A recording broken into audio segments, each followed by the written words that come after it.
Oh, this I didn't know. Apparently, Marvel's releasing a history of the X-Men, like X-Men seminal moments sort of thing. Hmm. Looks like it's on YouTube. History of the X-Men. Is it just breaking down why that? That's fascinating considering Jay and Miles explained the X-Men's going on like 3 seasons or 4 seasons or something already of the podcast. So like, Yeah. if you really want like X-Men history, you would probably do that. But I just feel like they need to have like a very long book and video series explaining why Dark Phoenix would never work as a film. right. Because they just I keep think- fucking trying that one. I think Comic Book Girl 19 did that one. She did that a while ago, and she's been posting it back up again. And I think that them doing that, Marvel making an official one, is in response to hers being so... Like, that was people joined her Patreon just to finish getting that. Oh yeah, Right. Between that and her like Game of Thrones lore stuff, or not even lore, just like history.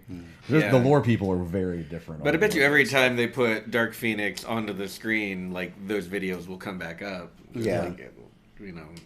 It's just sad that that's the well that we're kind of still wanting to pull from. Right. It's like there's so many other really great titles. Right. out Well, think there. about how many great titles we got to tell with Avengers that involve the X-Men. That could have been X-Men stories in the past if they'd Right. have just grown a pair. Yeah. You know, Age of Ultron, fucking, you know, Infinity, all of that. Like everything, right? I'm happy with And the it's- little involvement mutants have been in the current MCU. But instead, every Meaning X-Men not. story we got, even the very good 90s cartoon, all basically told their giant story as the Dark Phoenix saga. Which, I mean, there's so much more to tell. Yeah. So many And you more know what? interesting The Dark stories. Phoenix saga did work as a 5-part animated series Yeah. special. Aired on Friday night at 7 p.m. for some reason Right. on Fox. Like The animated version was literally the best version. it is By the, far. the best version of it. Yeah. It's the best version of the X-Men, I think. Yeah, I mean that they took their time with it. They were able to tell it in 5 episodes. Even with the cast that they had, it was, you know, it worked. It was, Hell yeah. I mean, it was impressive. So, yeah, I don't know. I just don't know why when we see the X-Men come to the big screen, everybody assumes that we have to jump into the Dark Phoenix saga. Yeah. It's only because it's the most well known. And here's the thing about it, though, is that you have the oh god, nobody ever talks about it, but the second X-Men film, X2, I believe, did a really fantastic adaptation of God Loves Man Kills, which is like one of the most classic X-Men stories all time. And nobody ever really talks about that because not enough people know about God Loves Man Kills Right. is the way that they do about the Dark Phoenix saga. And the goddamn movie ends with the cliffhanger for the Phoenix. And I remember being in high school. All of my knowledge of X-Men at the time came from that 90s cartoon. Right. And I said to everyone I was in the theater with when we were walking out of the theater, it is too soon for them to do the Phoenix saga. Right. And I was right then. And that what the fuck did I know? Yeah, it's not something that you go and pull. It's not something you go and pull off after you've done 2 or 3 films. Right. It is your Age of Ultron. It is your, you know, Infinity War. In fact, it's more suited to being an Infinity War type of thing, True where that. you know you've gotten Two 8 giant movies You need before to and after. develop Right. the entire. You need to develop the fucking Marvel Universe / X-Men universe to where you can Right. explain that there's a cosmic entity that floats around, going, "Oh, cool! This girl can bring her friend back from the dead. I'm gonna go inhabit her brain." Right, and guess what we didn't get in either of these movie adaptations? Any of that. Is an actual Dark Phoenix because it was all like mysterious force from space, no idea. Right. There were like it wasn't just suddenly aliens and Yeah. now everyone deal with it. The reason that people remember the Dark Phoenix saga in the comics, specifically in the comics, is because the first time you see the Phoenix Force on paper, she commits genocide. Yep. She straight up murders a planet. Like, they don't touch on that. I think they touch on it in the cartoon, actually. I want to see the cartoon. In the cartoon, they did. But I don't think they've done that in anything since because they don't go cosmic. Yeah, they don't go cosmic at all. I Right. mean, Dark Phoenix didn't go to space in either movie, as far as I Right, know. and Dark Phoenix is purely a cosmic force. Yeah. You know, it is something. It is something that would work with. Oh yeah, no, you completely cut me off. I was gonna mention that when you showed me those. I've been working on that. I also this window is exactly 1920 by 1080. Well, and this one I just shrank it equal sized. So in the next one, just move this so I can actually show you the fucking thing. There. I'm making this basically squatter and wider, so it's more Okay. letterboxy. That works. And there's actually the one I'm working on right now is just the top and bottom. Right. That way we have the sides and. Got it. Because I realized that once they sat down, that I was like, I'm not gonna be able to fucking see that. Yeah. It looks. Because once I switch to this one, it's gonna cut off more of your fucking head. Right. Which I'll just angle it. I was gonna right say, now. like, can you like zoom us out a tiny bit? Is that an option? No, this is as wide as this gets. Okay. Yeah, the webcam that is wide. I'm gonna go to editor. I think I can click on it from there. Yeah, no, that we're as wide as the frame is. Gotcha. So, Got I mean, it. I can do that, but that just shrinks us. Right. Yeah, that's not great. Yeah. I mean, it's fine from here. Yeah, I'm just gonna tilt the camera a little bit and put a little bit more of you in frame. Yeah. Since we're losing the Yeah. back part of you. No, that'll Once I work. switch to this, it's gonna cut off like your entire fucking head. Oh yeah. Wait, Wait, why would is it? that different? Yeah, that's weird. It looks like Good you. thing that I noticed. Good thing we tried this out. 'Cause I didn't click on these yet. Oh yeah. Let's just go ahead and. Alright, it's unlocked. Oh no, webcam is locked. So unlock webcam. Yeah, there you There go. you go. And that should save that. And I'm gonna do the same thing here. Nice. There we go. And now I can lock those. Well, that's not even the. What am I doing? What the fuck am I? I need to lock that too, but like. Yeah, I don't know why like the Bosch doesn't have the same list as everything else, so I need to copy those sources over into the different scenes. Right. Yeah, it's just the whole thing.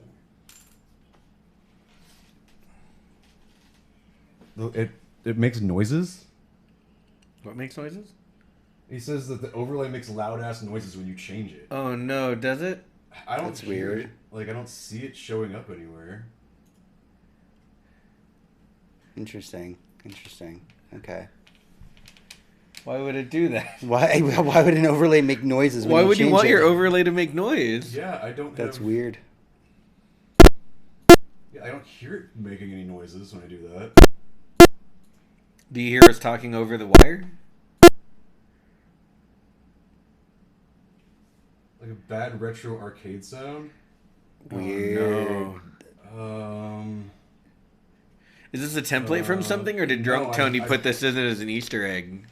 I didn't do any of that. I Well, don't, I mean- I don't know where that comes What's the from. alert box notification thing there? This? Yeah, why can it be turned so off? that is one of the apps that. Here, let me show you. So when I go to test widget, Yeah. it's ding ding. Okay, got it. That is what that is. Okay. Right. Okay, and that's also what Twitch alerts Right. is. It's what all the alert shit is. One of Right. the reason It's- I've been going through and trying to delete them. Is there a way to just mute your? So I'm just gonna go ahead and delete shit that I know I don't need, like Stream Boss, credits, all this other shit. I'm just gonna go through here and delete. I don't need the event lists. I would like to keep the alert box. Get rid of donations. That's literally the minimum. The alert box makes these things Okay. happen. Mm-hmm. Right.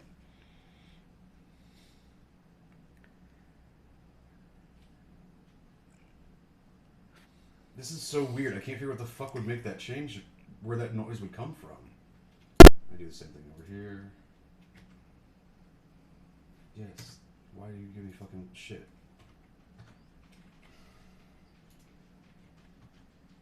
Didn't do this on the last one.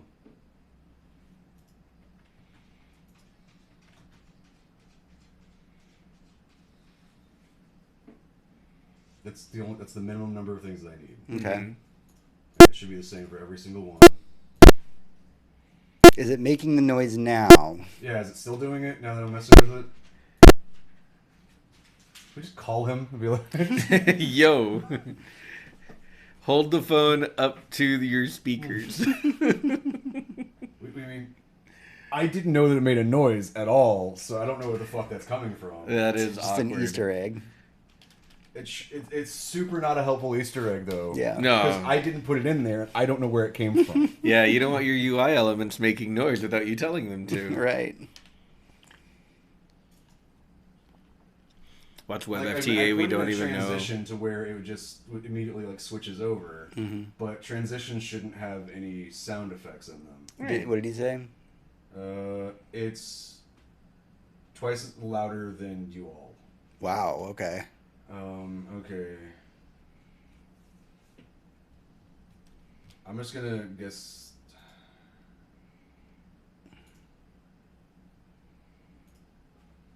I have to have a transition because there's no other way. Like I can't. Right. You need at least one transition. Yeah, so I have to choose one of them. I did change that, so I'm just gonna go with.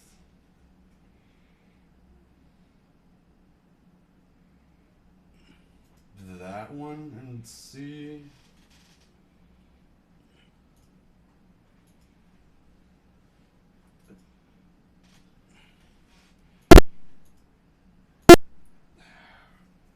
Okay, so that's fucking weird. I'm literally have to search this. Like I can't record anything until I figure out why the fuck is this happening. Right. Because I don't know what's causing that. I'm just gonna do a why is Mob Crush or why is Streamlabs making a sound? Watch him have like some other tab open with sound on it in the background, and he thinks it's us. Yeah, but he says it's only when we do the transition, so. Yeah, I mean it's super not robotic sound every time, which that's when stream starts.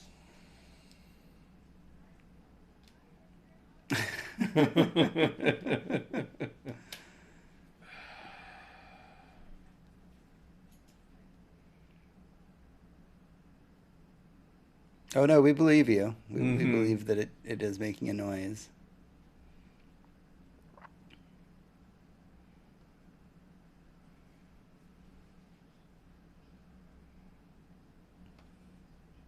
See, there's posts from like November of people saying that like that changing the audio source, when it changes scenes, it changes the audio source and it's making a weird noise. Oh, But interesting. that's not.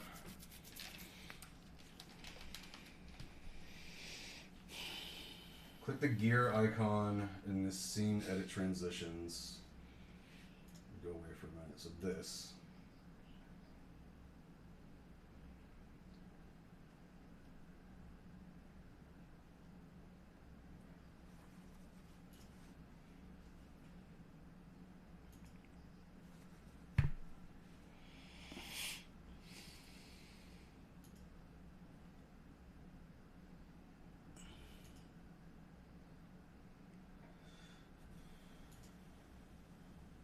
I just don't know why there would be any kind of embedded. It makes a noise effect when you change scenes. I don't know who would want that. Yeah, it sounds like the opposite of what you Like, would want for anything. having the ability to put one Okay, in there. Is it doing it now? I literally just changed to a different cutting thing that has no audio options.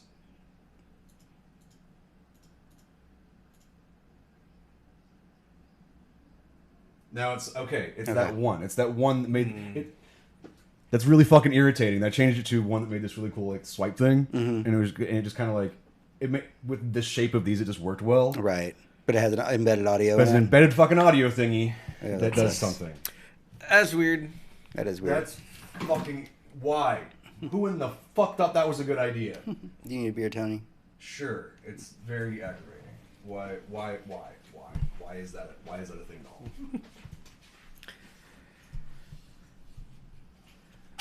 I mean, you learned something new. Yeah. Like if had he not explained what that there was a noise, I literally never would have known that there was a noise. Yeah, we do appreciate you Yeah, coming in here and thank letting us you. know. Now where'd the chat go? No, there it is. Thank you for helping us tech our problems. Hey, Thank Yep. you. Yeah. That was odd. Yeah. I kind of wish he was a bottle opener now. Yeah, I put the little pull tab on him. It's pretty great.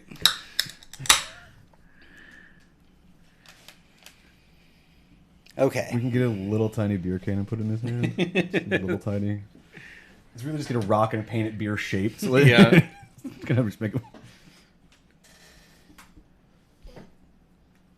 Were we streaming okay on YouTube? I know you were checking that a minute ago. I'm just curious. Go ahead and let us know whenever. We're going to get the show started, but let me know, Yeah. chat. let's go ahead and well, I tested the audio already. Yep. Yeah. Well, the audio that I could hear at least. Yeah. Yeah, that's fair. Because it didn't exactly show on like the mixer or anything that there was a noise.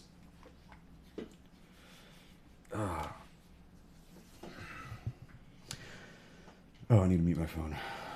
Yeah. There we go.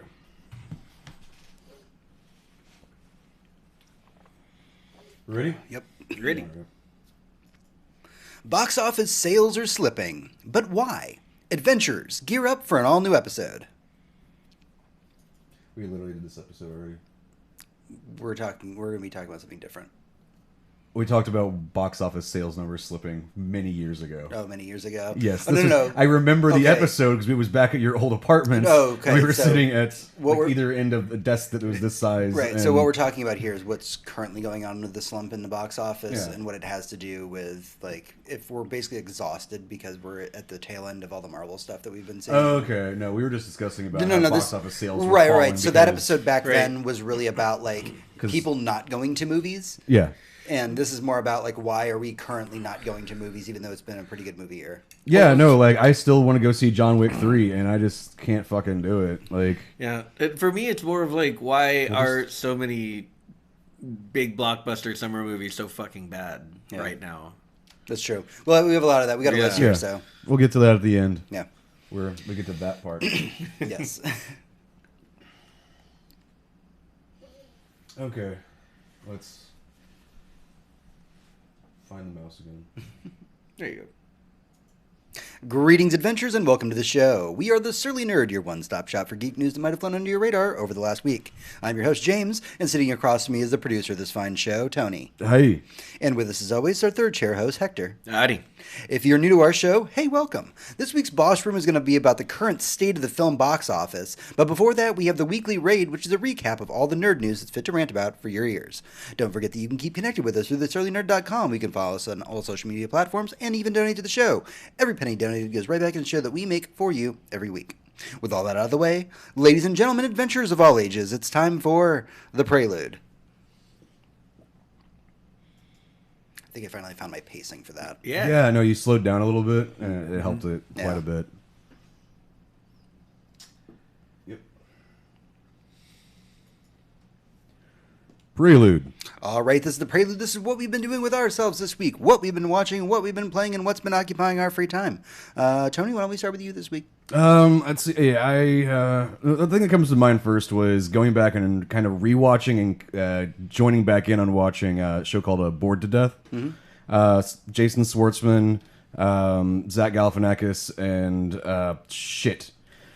Ted Danson. Yeah, It's I've a heard HBO of this. series. It lasted for 3 seasons. It's been off the air for nearly 8 years or so, but I never finished it. Like Okay. I never finished the series, so I jumped back in watching season 2, and the show is just fucking funny. It's wonderful. It's about a writer who takes up a job, like a part-time job, as being a non-licensed private detective. Okay. And that's Jason Schwartzman, and it's got it. their adventures all together, running around being. That is quite the cast. Yeah, and it's an HBO series too, so it's kind of like, what the fuck?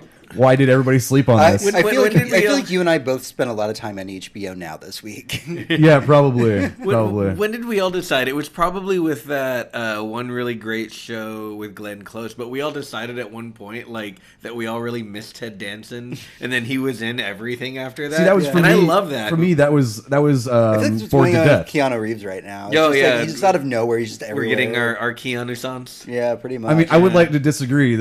We've had many very good John Wick movies for the past few years, Right, but And then before that, the Matrix movies, Right. and then before that, he's been in consistently all this entire time wonderful films. Yes, True, Yes, but but- between the Matrix Revolutions and John Wick, there was a kind of a dearth of content there. He was for quite a doing while. weird. He was doing some fun, interesting indie stuff that I enjoyed. I wasn't right, but us here at the table, yes, we have an appreciation. Now the greater world is getting that Yeah, appreciation. no. Weirdly, that's one of the other things I watched was the Always Be My Maybe Yeah. Netflix movie. Isn't that adorable? I heard it was very good. fun, I haven't and seen Keanu it. Reeves is in it Yep. out of fucking nowhere. I was like, okay then. That's how I try to sell it to people. I'm like, so do you want a romantic comedy? And they're like, I don't know. Maybe I don't like. I'm like, but Keanu Reeves is in it for like 10 minutes, and it's the best 10 minutes that you'll see. In and a then movie we can in go a long little time. bit further back. Last year, I think it was last year, or the year before. There was the Keanu Reeves Winona Ryder movie.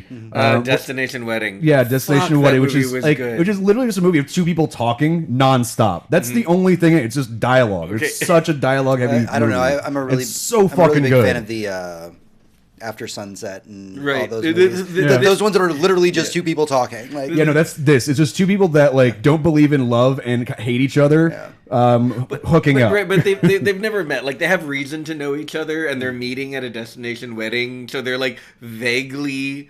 They're not related, but they're like vaguely in the same circles, but they really don't know each other. Right. And this one reminds me a lot more of Sideways, in that it's yes, very dialogue heavy, but it's all about its characters, and it can be hilarious and sweet at the same time. And their dialogue, the way they fucking snipe at each other the entire movie, It's just is one of the brilliant. funniest things I've ever I have heard. to check that The out. two of them being back on screen together Yeah. is just it's amazing how many years have passed and you see them back together and you're just like, oh, they're fucking great They together. really are. Hector, what about you? What'd you do this week? I have a long list because I missed last week and I had stuff I wanted to talk about. All right, well, don't take up 30 minutes here. Let's I'll get the brief try. overview here. Okay, so I finished the show Doom Patrol, and everyone needs to fucking. I watch started the it. show. I started it, and that's as far as I've gotten It's- because I keep watching other stuff for I, some reason. I think I said this to James already, but I don't like. We don't have another incredibly faithfully done Grant Morrison comic anywhere in media. It just doesn't exist, and not for the like level of weirdness you'd have to adapt into something he wrote, and really just letting it all happen on screen. That's what this is, and it's fucking awesome, and it's hilarious and creative, and just watch it. You really need to watch it. I don't. It is very, at least this run of Doom Patrol, it does kind of feel like an X-Men story. Because again, we talk about how like we don't know which one came first. Yeah. But it's like if X-Men was created by a cracked out fucking Irish meth head, that's what Right. that's what Doom Right. Patrol is like. Did you like X-Men? Did Yeah. you like fucking meth heads? Let the two combine into this. Yeah, so I mean, and I don't cotton to DC's streaming service at this point because of what they've done to Swamp Thing, which is also good. But if they renew it for a second season, I mean, it would be something that I'd want to support. Right. Because this is a really good show. Let's see, what else? Obviously, the first episode of New Black Mirror, Striking Vipers. I don't know if you guys spent any time with We that. did talk Yeah, about we that did talk briefly about last that. week. Because yeah. goddamn. Because that was the Yeah, tits. it was awesome. I Am Mother is a Netflix movie. I've been It's waiting a to watch sci-fi that. horror movie. Yes. Sci-fi horror movie, Yeah. and it was phenomenal. I can't recommend it enough. It was Okay. really cool. Definitely worth 2 hours of your time. Mm-hmm. I went to go see the movie The Dead Don't Die on Saturday, which Zombie is... comedy, right? Yeah, oh, it's one of those zombie movies about zombie movies, like Zombieland or Shaun of the Dead. Mm-hmm. And the cast is just, it's incredible. It's Bill Murray, Adam Driver. Bill Murray, Adam Driver, Tilda Swinton, Chloe Sevigny, however you say her Sevigny. name. Sevigny, if maybe. I think I'm closer. Either that or you're just naming a wine. I don't know. No, I can't Because pronounce they're not lines spelled correct. the same. I can't pronounce. But wines anyway, correctly. so that movie is incredible and has an original soundtrack, like all great zombie movies, and like all great zombie movies about zombie movies, it references its own soundtrack. Nice. Let's appreciate see. The last one I want to talk about, so I don't go too long, is I started Jessica Jones season 3, and I it did as is well. really good. It's I'm only about 3 episodes in, but it really is a high point for the show. It's Okay. been But weirdly, but it came out to no fanfare or anything. Nobody It's just- cares. they just, Everyone Netflix knows just it's dropped it. They're canceled. like, here you fucking go. It's the same thing that happened to Swamp Thing. When I told one of my friends that Swamp Thing was good, he's like, yeah, but I don't really care because I know it's already canceled. Why Yeah. would I watch a shortened season of a show that I like only to know it's not going anywhere? Right. So I think people... We've gotten burned by Firefly too Yeah. much, like, Or, like- in our younger years. It's like, like, I can't do it. I can't bring myself to do that. Exactly. So I feel like, well, this last season of Jessica Jones is probably going to end up being the best one. I think a lot of people are just going to sleep on it. I think people slept on Daredevil season 3 because of that. Yeah, a lot of people did the exact same thing with the final season of Literally, House of Cards. Yeah. Yeah, I haven't watched the last season of House of Cards. I think that, and I watched that show religiously I don't think up that through the knowing that House of Cards was canceled was exactly the reason why no one was. Yeah, that watching really it. wasn't the reason nobody's watching it. To be fair. Yeah, I mean, they got rid of the problem, but that's why no one watched Yeah. it. So I'll keep mine short and sweet. This is probably another week where I put about 20 more hours into BattleTech. So that's working out for me at the price point. I think I'm almost at the end of the story campaign. See, that's the one thing that we don't really discuss whenever we talk about the price of video games is the how long do you play them? Like if you buy one game a year, that price to like playability is fucking through the fucking roof. I paid $15 for BattleTech. I have currently dropped, I believe, about 80 hours into it. I think that is a damn And good. that's from starting. I bought it 2 weeks ago. That's a good pretty that's a damn good good. price to time investment. Yeah, I was describing it to one of my friends who was thinking about picking it up. He's in the chat right now, actually. And he was like, is it really good? And I'm like, so when I'm not playing BattleTech, I'm probably at home thinking about playing BattleTech. Yeah. Like, that's how involved in this game I've been. You're that, like, couple in bed meme where she's like, I bet you he's thinking about other women, and he is, like, BattleTech's. Yeah, like, I'm brain. thinking, like, where can I go pick up spare mech parts? And, Yeah, like, where... why is blah, he blah, so blah. quiet? What's he thinking about? And it's just like a map. I of probably it. plan my finances better in BattleTech than I do in real life. Let's Yeah. just put that in there, all right? That's... that was another thing I did this week. Speaking of value for games, I bought my Xbox Game PC Pass, and I just kind of started playing Moonlighter. It was an indie that I've been meaning to pick up for a while and never did. It's $15. You never know how much time you're going to put into an indie. Sure. For $1, yeah, I'll try it. It's already, why not? it's right there. The Install game it. could be 3 hours long, Yeah. and you're not really getting price to time. So I'm like, the gimmick is you go into this dungeon, you have a limited amount of backpack space, and you pick up whatever you can. Maybe you throw out some cheaper stuff and pick up some more expensive stuff, and you go back and you sell it to villagers. This is not a dungeon crawler. This is a shop simulator where you are responsible. this is I remember This hearing sounds about this amazing. game. where you are responsible for gathering your own wares and selling them in the store. Everything matters. The price of what you sell it at will either please or displease customers, or they will rob you blind. If you like put something too low of a price, they get this greedy look in their eyes when they buy stuff. Wow. And that's how you know that if you sell one item too much, like, ooh, this sells really well, it's actual demand will go down because supply is too high. It does this with everything. That's crazy. Upgrading your shop, upgrading your gear, getting a little bit better armor to survive deeper into the dungeon, all costs money. Wow. And you decide what days you're going to open your shop or what days you're going to go into the dungeon, or you can go into the dungeon at night. But you save by sleeping. So you're going to want to save sooner or later. Right. And potions are cheaper at night if you go to the shop. Like there's a lot going on in this game. Sounds like a weird economy. but Yes, and it's it's an really economy cute little game indie game. version of Diablo. And it's awesome. so much fun. I'm going to keep mine really short and sweet. I did spend a lot of time on HBO Now this week. In fact, the 3 things that I watched, and I think I have a 1-sentence summary for all of them, All right. is I watched the Robin Williams documentary Oh, I watched. at work.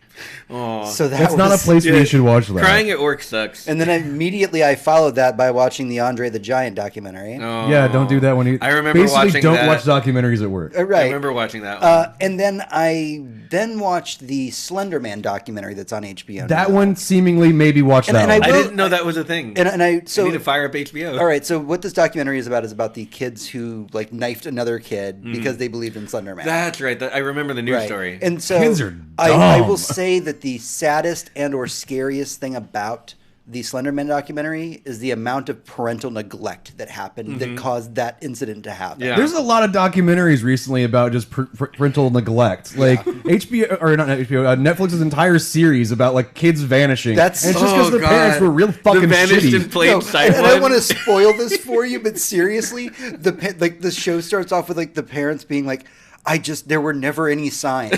45 minutes in the documentary, they literally pull out notebooks of like her drawing herself with like bloody knives, and I'm like, oh, okay, we had no signs whatsoever. Not this entire notebook. This is full of whenever the things that Arrested we saw. Development commentary should be like, there were no signs. There were lots of there were signs. lots No, of that was no. It's 100% true. That Abducted in Plain Sight went on Netflix. Like the parents are saying the same shit. It's like we couldn't tell. How can this perfectly normal man kept? He came into our lives. He went to our church. How were But we he gonna wasn't know? a perfectly How normal were we man. gonna know he was gonna kidnap our daughter?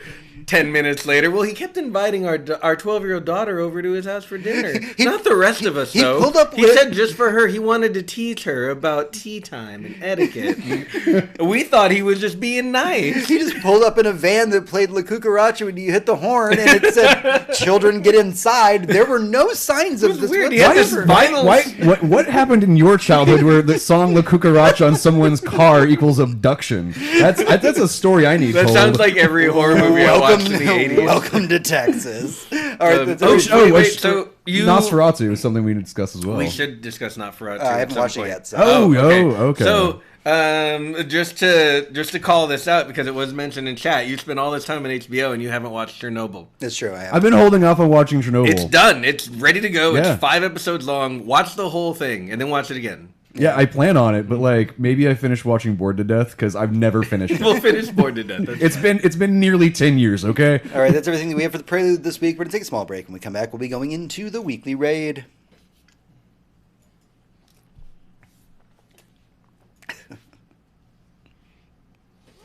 Ready? Yep. Okay. Weekly raid. Hey, adventurers, welcome back to the show. This is the weekly raid. It is our news roundup for the week. Okay, I like to start, like last week, I like to start things up on a high note. I really want to, like... Well, it's because you can immediately follow that with like a low blow, and it just peak makes happiness. I want to start us off with something yeah. warm. yeah, warm is Yeah. good. You gotta So- you gotta raise up the spirits and then just Yeah. punch them right in the gut. That's the way the show works. There is a GoFundMe right now for the... This was made by fans of No Man's Sky. Okay. And this GoFundMe is for getting a billboard to be put up in front of... There's an empty billboard slot words in front of the Hello Games, in front of their office. Okay, yeah. Right? And so what they want to do is the community on Reddit got together and said, we're really thankful for all the time and effort and money they're pouring into making No Man's Sky better from the shit show that it was when it came out. Okay. Yeah, apparently the game's going like leaps and bounds ahead of where it first Right. launched. Well, out. yeah. And so what they were wanting to do with this GoFundMe is get the billboard that says like thank you with a big smiley face or something, get them beer and pizza and stuff Right. for like lunch for a day. And they met their goal. And so I think they needed something like 1,700, and it's about doubled that right now. Mm-hmm. But if you're saying to yourself, well, why would I want to contribute to this? They've already paid for the goal for things. Mm-hmm. Every dollar that's made over the amount to get the billboard pizza and beer is going to be going to children's charities to get games in the hands of kids that are in hospitals. Awesome. Or things like Extra Life, all that stuff. They're going to divvy up whatever's what's left in the GoFundMe, and it's all going to go towards charity. So this is just one of those great stories about gamers just doing stuff because. But think about this: we were people that were fans of No Man's Sky when it first was announced. Yeah, with the announcement for it, it was an amazing, groundbreaking idea of a game, procedurally generated worlds and creatures and environments to where you could just go explore endlessly through space, and Yeah. I think that's kind of what we got. Here's my deal about this, and I don't want to shit over what's happening here because it is good. It is good things all around. I'm glad the team behind No Man's Sky, after everything that happened, decided no, they wanted to spend the time and fix their game, not move on to After a that new much project backlash. and everything else. This is all good. That being said, and even if it may not be Hello Games' fault, we'll never know if it was more their fault or more Sony's fault for pushing them through it, or who's overpromising what and why. Right. But in the end, we're a little too close. It's hitting me a little too close to home with what just happened with Fallout 76 at E3. Right. Where Todd Howard came on stage and was like, "We have NPCs," to uproarious applause, and it's like, no. No. shipped a broken game. You don't get to come back and be like, look at all the Fallout we put in our Fallout game a year later. Before it was basically the world's worst. I whatever. feel like yes, you are correct. I feel like when it happened with No Man's Sky, it was before that became the norm. True.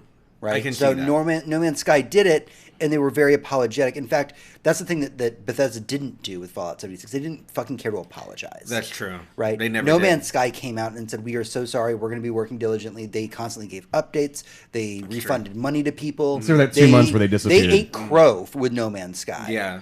And Bethesda wouldn't say I'm sorry because that would piss off the investors. And I guess that's the biggest difference, isn't it? You completely changed my mind by saying that. That makes sense. Yeah. Because they did really, mea culpa and gave away all of this new stuff. Like all of this, it's just in the game, guys. You don't need to buy anything to get this. There's update. never been a paid DLC, I don't think, for No Man's Sky. I could reinstall it in my PS4 right now, and it will just be like, here's gigs of updates that are all free, because you have the game. I don't even know you're where I right. left off at. I like it. I'm on some planet somewhere doing probably half dead. I don't know where. And I think saved that's the that. fundamental difference between the two. Yeah. I think that when you look at it perspective-wise, first off, the games as a service model wasn't really the norm back then. True. And that's one of the reasons why, the Hello Games did eat crow and said, hey, guys, we're really sorry because that's not what we wanted to do. We wanted to ship a complete product to you. Whereas Bethesda knew what they were doing. Yeah. Bethesda knew they were shipping a broken product. There was no way around that. They knew it. Right. They knew that they were...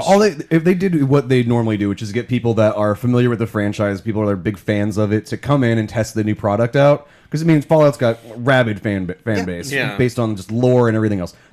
I know they brought people in to test out 76, and their response would have been like, "This is not a Fallout game. What the fuck are you doing?" And they're like, "We're isn't shipping it anyway." Yeah.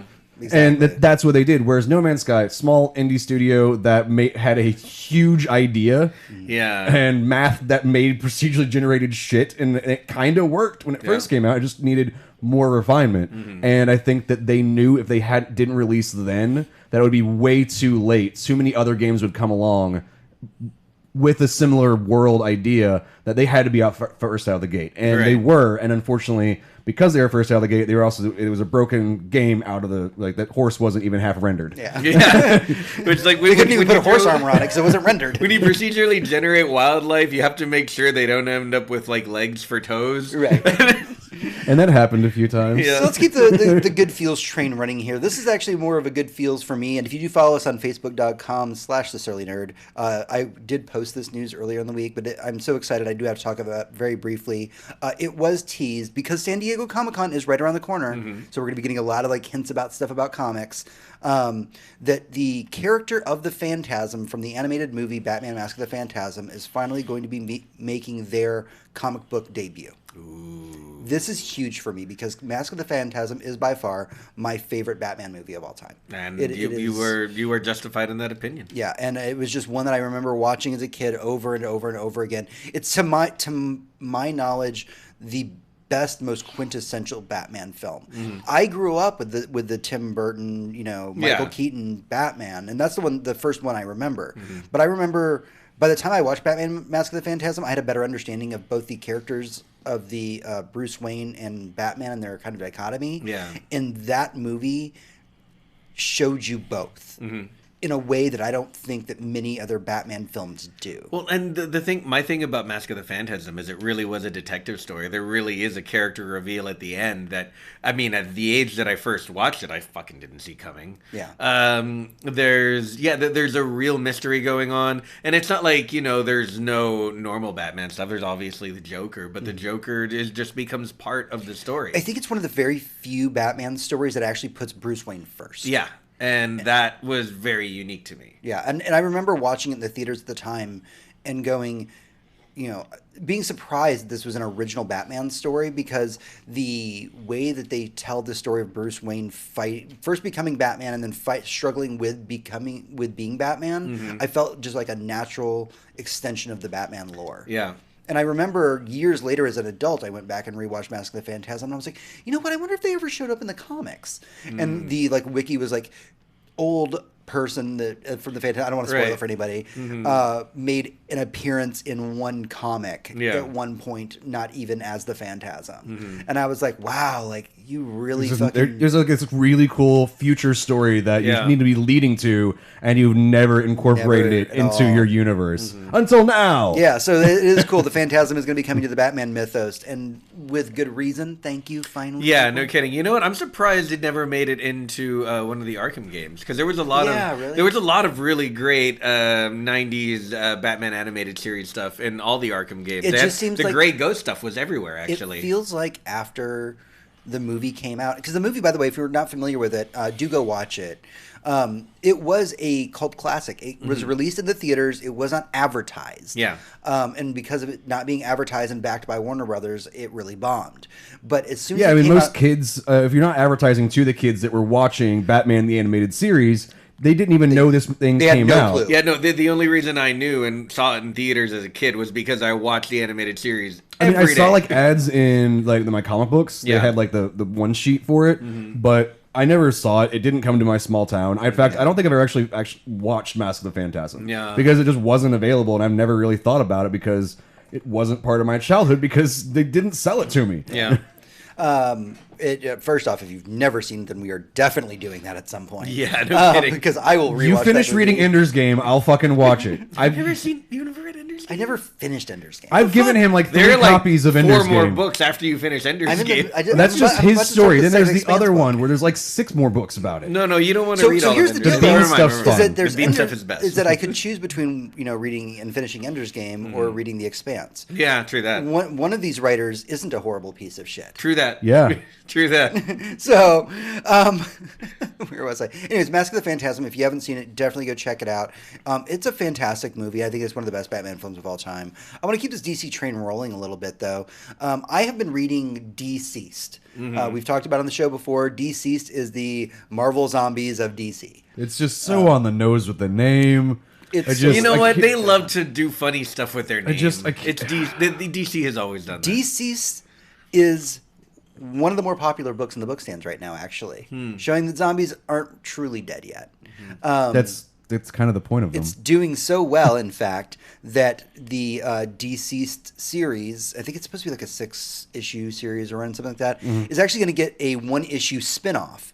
It's going to be a giant size, it's going to be a 48-page one-shot that's going to be about it's going to involve John Constantine. Sweet. And his involvement during this whole zombie invasion thing. Yeah, I mean, how do you deal with a guy that like deals with dead people all the time and zombies and not have him be like the main point of it? Right. Yeah. Well, because a lot of DC is focused very heavily on the JLA and JLA adjacent people. Yeah. Right. But you have like John Constantine, the master of the mystic arts in the DC universe. Yeah, you think that they'd be like the first person they call. You would Yeah. hope Like so. I mean, Superman's like, oh fuck, there's zombies. Who do we got on the Rolodex? Because he's old and still uses he would those. probably say Zatanna. well, the thing about Superman is like I'm confident that Superman has everything he needs to take care of zombies, but it's going to be messy. Laser vision, It's- breath, it's jumping, every power imaginable. It's yeah, going to generally be takes care of really zombies. messy. Constantine probably has a An undo spell. like a 15-minute speech that gets rid of all the zombies at once. That's what we need. Yeah, you gotta get that like just go back in the like put yourself back in the ground spell. Yeah. yeah, like go And- and take your dirt nap again. There's going to be some variant covers coming out. There's already been like for variant covers for DC. There's been like a main cover and then a variant cover for it. There's going to be for the John Constantine one, I think 3 covers. One of the covers, the one that I want, is actually an homage to the poster for The Conjuring. Oh, nice. It's like cool. it's like the farmhouse with the tree with like Batman's cape hanging off of it instead of the Nice. news. That's I was cool. like, I kind That's of kind of do good. want that. Yeah, Yeah. that's actually kind of cool. Which I so this talking about this made me think about it. So if like you have a spell and you just put the zombies back, like they just go like back to their grave. Couldn't you just like modify that to where they'd fix the world? Like they can go and undo all the damage that they did. Like you'd be like, okay, you tore down half this building in your zombie rage. Build it again, Right. and then go die. Like Suddenly, every country has just ample budget for infrastructure. Yeah, because you don't have they to don't pay need your to debt- hire workers, and they don't anymore. stop. They don't need rest or food. They're literally just an endless working system. It's, You just train them to like fix a road. why and is it then Amazon fix the on road. top of this? Like they already treat us as not people. Yeah. Like maybe they I think Amazon is working on the zombie apocalypse, You so they think could that? have Okay, so you didn't. endless workers. You didn't see Sorry to Bother You, did you? No. You should. It's been on my like fuck. I watched the first trailer when they first announced, like it came out, and I was like, I really want to see this movie, and it's been like a year or so now, and I still get to go watch it. Yeah, just Now you're on to something. Yeah. All right, so let's move on from there. So a while back, there was a wonderful, wonderful graphic novel that was released called Hungry Ghosts. And it was written by Anthony Bourdain, who is a giant comic book fan. Mm-hmm. And it was his series. It's an anthology horror series that usually has something to do with food related to it, but is also scary in its own right. Mm-hmm. And we did find out this week that Sony Pictures Animation is going to take this title of Hungry Ghosts from Anthony Bourdain and is going to animate it and make it a thing. Oh, that's fucking nice. awesome. Cool. I like that. If That's you have neat. never read this, I highly recommend do go pick it up. It's not just like fun and campy and oh, there's ghosts and food. No, it's like Anthony Bourdain loves horror. Oh yeah, and he wanted to dive deep into horror with this. I picked up his Get Hero a while ago, and it's classic Bourdain. If you read any of his books, Bone and Throat, he liked gritty style like detective novels. One of his favorite books, he always said, was The Friends of Eddie Coyle, stuff like that. So. Yeah, he's got a great like feeling for that type of genre too. So yeah, do recommend. In fact, I'll keep using the present tense, by the way. I know. Should probably stop that. He's alive in our hearts, Tony. He will always. He's super dead in reality. Though. So Bourdain did say that the comics, the short stories in here, were inspired from what he says, quote, the violence he had seen in kitchens through his career. I don't doubt that. Okay. So. Could be every kitchen I've ever worked in is full of a bunch of fucking fucked up people who are really awful at their jobs, thinking that they're the best at their jobs. It's egotistical pieces of shit in like the worst paying jobs. It takes that kind of confidence to cook for 500 people in one night for no money. Yeah, I still don't understand it. I just looked at them and like, you people are literally disgusting. Some people just love what they do. I don't get it. And speaking of egotistical assholes, let's talk very briefly about Amazon. Yeah. Last week we had a very exciting episode where we sat there and talked about all the wonderful things we were excited for that were at E3 and all the wonderful video game stuff that's going on. Yeah. Turns out while we were doing that wonderful episode and talking all about the future of video gaming, Amazon was actually laying off dozens of their employees during E3. They're specifically their gaming development. Your game development sections. People, and just laying them off. I get this really sucks for the people that got laid off. Yeah. But like they had to have seen this coming. Like Amazon announced shit like 6 years ago and has done fucking all with it. I don't think they've actually released a title yet. When Amazon realized they haven't released a single thing. Their game engine isn't even finished. I don't think it's even about releasing things. I mean, they don't even have anything to show. Yeah, Think about how there's many nothing. E3s have gone by since Amazon said we're in video games now. It's true. I remember one live stream where they tried to show off some nonsense they were trying to do. I think either New World or Crucible. they were trying to make something that was kind of like a asymmetrical character Overwatch style, kind of like a Dota meets Overwatch sort of game that involved a ball. There was a lot going on, and it just looked like chaos. But I mean, I never saw it again. Yeah. Yeah, no, you now have it's it. gone. I remember that they announced their game engine. They wanted to make basically an online, free to everyone use game engine that was backed by Amazon's AWS AWS Yeah, service. they wanted to say And it was you know going to what be like doesn't- streamable and shit. Yeah, too. you know what doesn't fucking exist? That. That at all. They literally, it's never Let me gone tell you anywhere. why I was so nervous about the Google Stadia when it got announced. I was like, this feels like they drop shit. It feels like Amazon all over again. Like, Yeah, no, and also it's Google. I mean, they make something and they get tired of it 6 months later and throw it away. Well, we're all old enough to remember the fucking TurboGrafx 16 Yep. and the Jaguar and all of the weird people who got into Neo the console Geo. game. Then all the people who got into the console game who really had no business being in there. Yeah. It's very true. There was a lot of weird stuff. at And the I time. mean, this still happens today. Doesn't Ludacris have like come out with a console every other year, or at least announce one, and then just takes everyone's money and fucks off back to like the Cayman Islands? His most recent one was the basically the mini Nintendo, Yeah. but with the Raspberry Pi and illegally put ROMs on it. Like that's not how You guys know you that's can not- just download these games from the internet. I got a site. Right. I will show you. That's not how this works, Ludacris. You can't sell those. I knew that putting that news into the feed this week, I mixed reactions because at one point, It super one sucks. part I'm like, this sucks. These are game developers who really had faith in their product. A little And they all bit just of got a laid off. tiny silver lining. They told them all that they were getting laid off. It wasn't just like, here's your pink slip, get out. Yeah, they It also was told a- them. They also told them they could transfer to other divisions of It's Amazon. like, you have a month. Like, you're still technically on the payroll, but you will be terminated in a month if you do not find another position in Amazon. Yeah. Yeah, and Basically- and I feel like that like Amazon would have brought in like their HR people and be like, okay, so there's like 70 of you.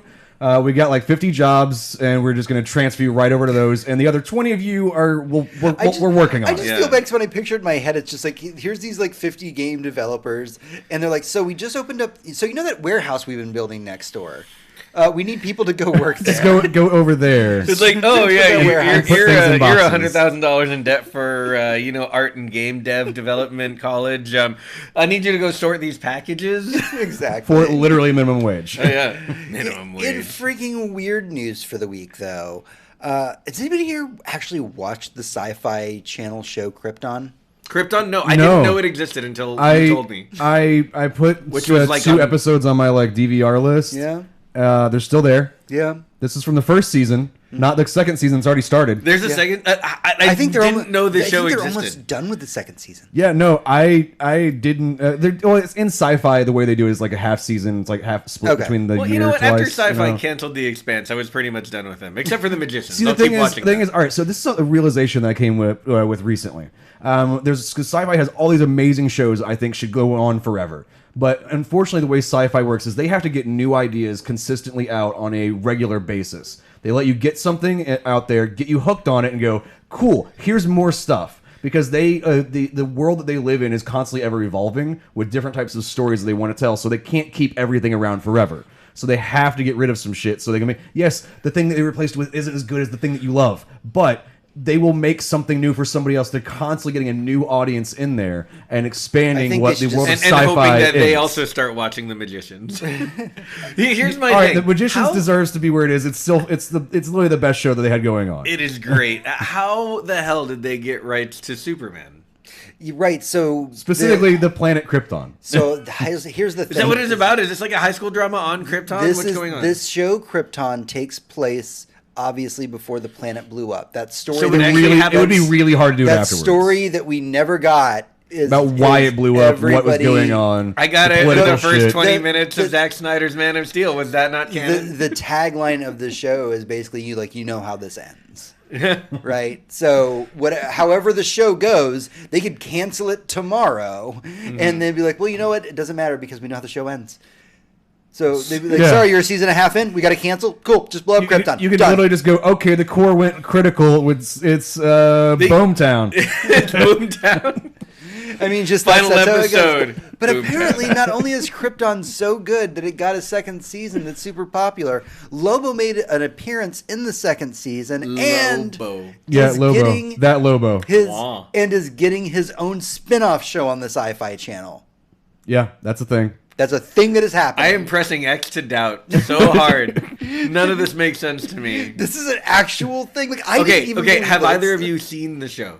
No. No. So we I have no 2 idea episodes if on it's any Oh. DVR for like a year now. I guess we have to find out. At this point, we have to watch this stupid show to see if it's any good. Yeah. We could come back to the show next week and be like, sorry, guys, all bets are off. Krypton's actually a good Yeah, show. since Go last watch week, it." we've all watched the whole first season. right? Like, It was something whenever they announced, I was like, this sounds really interesting, but I didn't expect it to go anywhere. I didn't expect it to get a second season. I was Right. like, it's just a Here's- fun, interesting idea. because it Here's came my- on the tail end of the Gotham craze. Yeah. Because Gotham was announced, and the whole point of Gotham was, do you know what Gotham was The like origin before story Batman? of Batman. Right. You mean the Right. part where he fell down the well and saw bats? Right. Like its entire. Well, right, but or it's- the part where his parents died. It's literally the only 2 things you need to know. It's kind of like the origin of Gotham City, maybe the origin of Commissioner Gordon. It's really Gordon's story. You're right. Like, Here's it's my thing 90% Gordon. about Krypton as a concept. The portrayals of Krypton throughout the ages have been so incredibly inconsistent. Oh, they Oh, have. They it's- make the it's all over the geography of place, yeah. Riverdale look like I don't know what. Like holy shit. Go all the way back to Richard Donner, right? I mean, we saw Krypton in that first thing. It looked like late 70s weird Porn sci-fi, like porn site. Yes, very much Which so. weirdly is exactly where they filmed that, and when they did. If you come all the way forward now to like Supergirl and her, you don't really get to see much of Krypton. Yeah. You get to see, you know, the places they go after. But all the Kryptonian stuff looks very much like Mall of America circa like late 90s. Sure, yeah. It's all very like angular and like brushed steel. Mm-hmm. And then you have whatever Zack Snyder did with flying the bugs in Man of Yeah, Steel. I don't even know what was going on in the Man of Steel one. It was like he took the Richard It was Donner by version far my and made favorite it like out of rocks. You're not even counting the countless interpretations that have gone in the comics. Oh yeah. Oh, yeah, no, Comics no. aside, like I'm pretty sure we saw Krypton at least once in Lewis and Clark: The New Adventures of Superman. Probably. Yeah. But I mean, who cares, right? Yeah. So I'm really curious to see what Krypton looks like in this show. I think it's got a budget. At this point, if it's got 2 seasons Unlike and it's Man of getting a Steel. spinoff, our homework has to be to like at least watch the first. I think that season. we had to Yeah. sit down and watch the first couple episodes and be like, what the fuck is this weird drama about the blowing up of a planet? Yeah. What a great end game, though. I mean, seriously, if they need to cancel the show at any point, you just go, okay, just blow it up. They could come down and be like, "You guys got 2 episodes left." It's like, I can blow up the show in 2 episodes. Shit. You know that show, Name Your Tune? That old show where it's like, I can name that tune in like three notes or whatever. Yeah. It's like, I don't know. So you have like 2 episodes to do it. I could blow up Krypton in like 30 minutes. Yeah. Like, just give it to me. I got this. I got an hour. What you're telling me is I have an hour and a half to tell the rest of my story, and then 30 minutes to blow up Krypton. I'm good with that. Right? Done. I think we have to watch this at least just to test it out. I mean, Right. I don't know. It's again, I've got 2 of them already on DVR waiting. Well, so like, why what not? what am I in for? Kryptonians don't have superpowers on Krypton, so I think it's a what is the political show about? drama. It's a political drama basically about global warming. Probably. It's the I mean, think about it. I mean, where else are you going to go with that? It's your planet's going to die if you don't Right. take care of shit. Oh shit, your planet died. Yeah. That's weird. And it's the people like the Kal-El's family and all the House of El or whatever going like, the end is nigh. Look, global warming's real. We're all gonna fucking explode and shit. And then you got like everybody else going like, fake news. That's exactly what the show is, I bet. Oh man. Okay. We're literally living in Krypton, We've people. been talking a lot about DC today. You'll notice that was a trend that kind of permeated throughout the episode. Yeah. And there's a reason for it. Of course, all this DC news has been really interesting and fascinating to talk about. But it all kind of accumulates in our last bit of news for the week. And we're going to talk about Rob fucking Liefeld, everyone. All right. He let's didn't go draw down any there. feet for DC. He didn't do anything for DC. Yeah.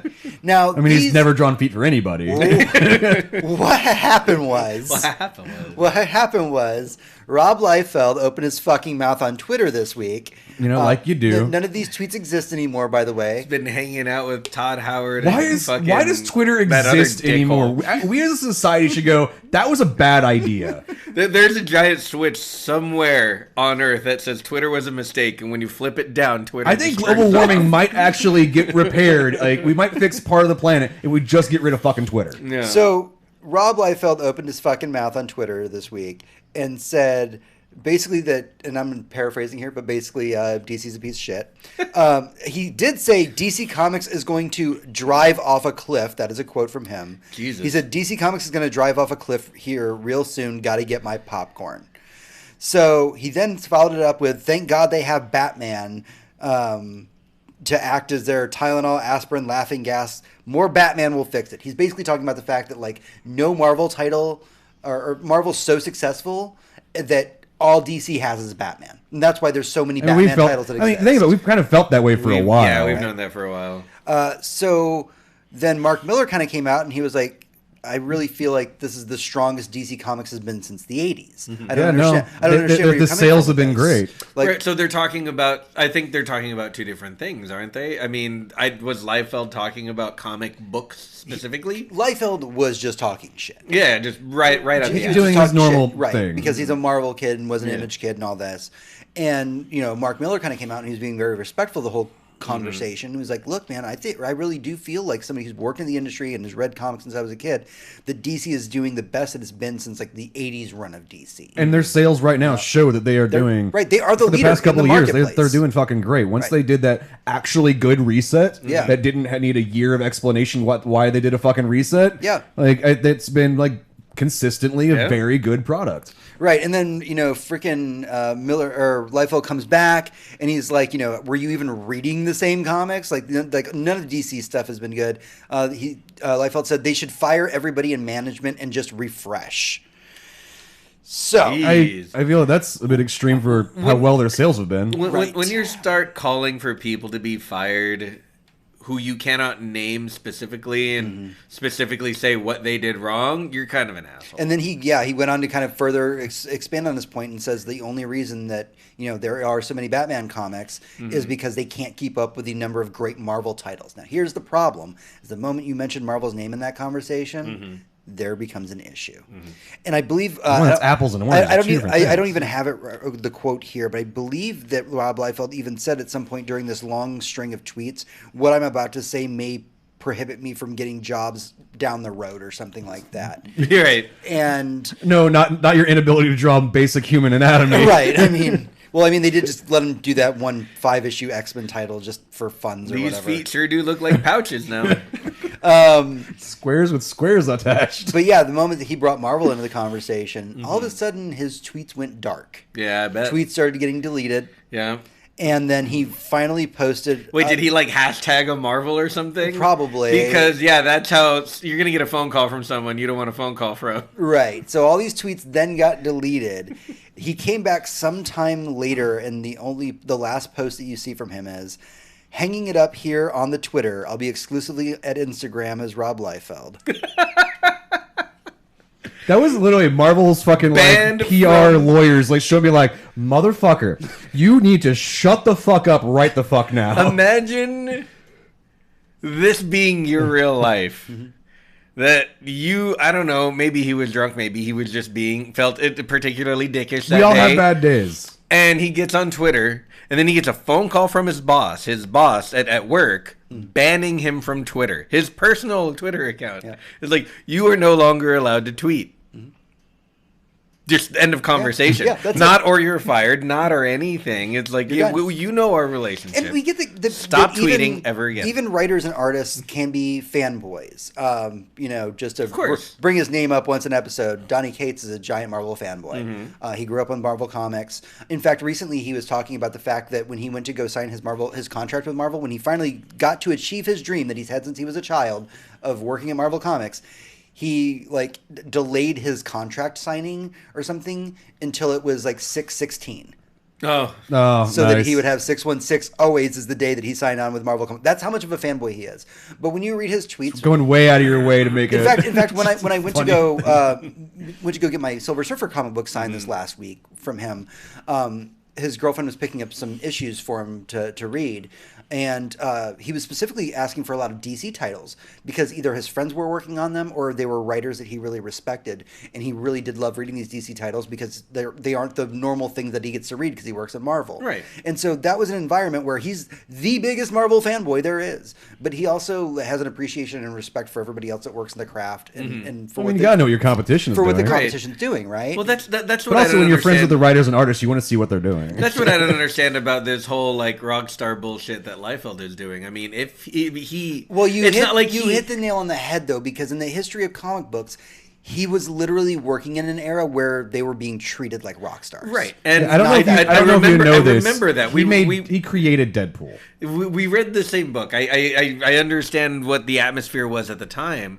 But that being said, find me an actual rock star who writes and creates his own music and then ask him to trash another musician. Right. Be like, hey, does his music suck dick? He's like, no, he writes what he knows and what he loves, and he doesn't do anything different than what I do. We're just different people. Yeah. Which is the only responsible Have you ever answer. listened to Trent Reznor talk about other people's music? Right. He fucking adores other people's music. Religiously adores. Yeah. Outside of his genre, everything. He's just like, no, this is all beautiful. I love all these When things. you find the rock stars who are like, we make real music and everyone else is just full of shit, they're either really young, really new to the industry, or it's like their one and only good album. Like these people and are Rob nobodies. Liefeld is that one. He's that one-hit wonder. He's the pouch guy. The pouch guy. You know that he will be eternally remembered as the pouch guy. Yeah. Like it's ridiculous, and you could just see it like reading through all this news and about what Rob Liefeld said, and the fact that his last tweet was like, "I'm no longer on Twitter." Yeah. It was like, oh, you know what happened here. There was no way around this. I hope there was this like big like comic only management conversation with Liefeld, and they're like, "Don't make us call Kevin. We will fucking call Kevin." He's like, "No. I'm sorry. I'm deleting my Twitter right now. It's only at Instagram from now on." There you go. I like that Instagram's the wild west of where freedom reigns. Well, Oh no! I bet you if he opens his fucking mouth on Instagram, they're gonna go I away follow just him on fast. Instagram. All he does is post pictures of like Deadpool merchandise and him signing Deadpool merchandise, and like his kids and his dogs sometimes. Like that's what Rob Liefeld on Instagram is. All right, that's Cool. everything that we have for the weekly raid this week. We're going to take a small break. When we come back, we'll be going into our final topic for the show in the boss room. I need a beer. Hi, everybody. Could Same. you give me a beer? I will. Big one? The purple one. Purple. Hi, everyone. Rob Liefeld is a horrible person. I said it. Is there a jet really close to us? You know what? And it's Could not be. even a bad thing to say, because when you don't have respect for the other people working in your industry, many of them doing the same exact shit you are. Yeah, I mean, that's what it really comes down to. What are you worth? These are people that, like, he's holding on to some 90s grudge that shouldn't exist. Yeah. I'm like, first off, like, don't go touting this fucking Marvel horn when you're the dude who left Marvel. All right? Yeah. But he made Deadpool, guys. Sure. And he But- constantly argues about who came first, Deadpool or fucking Slade Wilson. And sorry, I think pretty sure Deathstroke the Terminator came first.